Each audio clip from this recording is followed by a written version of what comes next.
fine arts in the past? Okay, so you guys know you make memories with your friends, working in the groups, and you just remember a lot of stuff the rest of your life.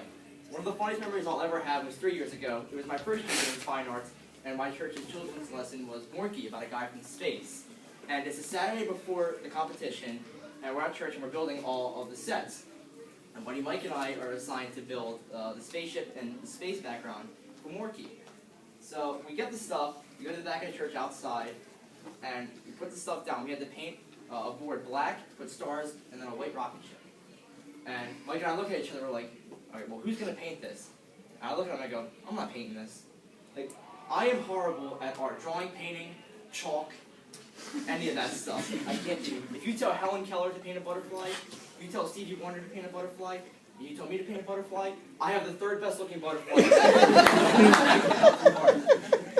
Mike ends up painting it. And he's actually not doing that bad. He paints it black, puts the stars, and does the rocket ship. So I'm watching him paint. The rocket's white. He's painting. He's like pushing the paint on. He's like, all his force on the paint. The paint's not going on the paper. Like, Mike, what are you doing? He goes, I'm painting! All right. I'm watching. And he does it for like 10 minutes. And then something hits him. He gets this look on his face like a deer in headlights. He looks at the paint roller and he goes, wait, is this glue? It is glue! He grabbed the glue container out of the supply box instead of the white paint. That is one of the funniest things I'll ever remember. Another funny time was last year at Nationals in Louisville, Kentucky. There's about 8 of us that went, and we had a guy's room and a girl's room. And all of the guys, and Mike was there too. We all went to Walmart to get something. And we come back and there's a sign on our hotel room door. And it says something like, congratulations, your room has been upgraded to the voice modulator for opening and closing the door. And I'm like, alright. So, my youth pastor, Pastor Jeff, tries it. He looks at the handle. Open! Doesn't work. Open! Jeffrey Schultz, open! Doesn't work. So I try it. Open! Brice Iannotti, open! It's not working. Mike, open! Mike Morales, open! Doesn't work. So then we use the key, and that works. Who put a sign on our door? Something like that. And we're sitting there, we're thinking, we could not figure it out. Who did something like that? So then about 10 minutes later, we go downstairs to the girls' room to practice for Nationals.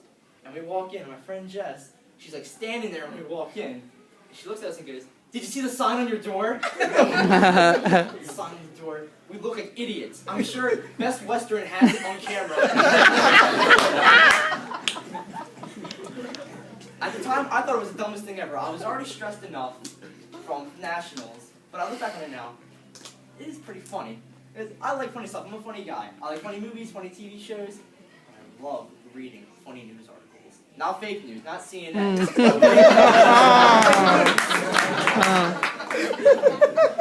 I read this one about 3 weeks ago. A Chick-fil-A in California was robbed. That is not the funny part. Robbery is not funny. But what they stole was odd to me. They stole like, the cow costume that they have for the mascot and a t-shirt cannon. Why does Chick-fil-A have a t-shirt cannon? It's ever been that Chick-fil-A is a t-shirt cannon. The only logical thing I can think of is like somebody walks in to go to the counter. Oh yeah, can I have a number 8 large with a Sprite?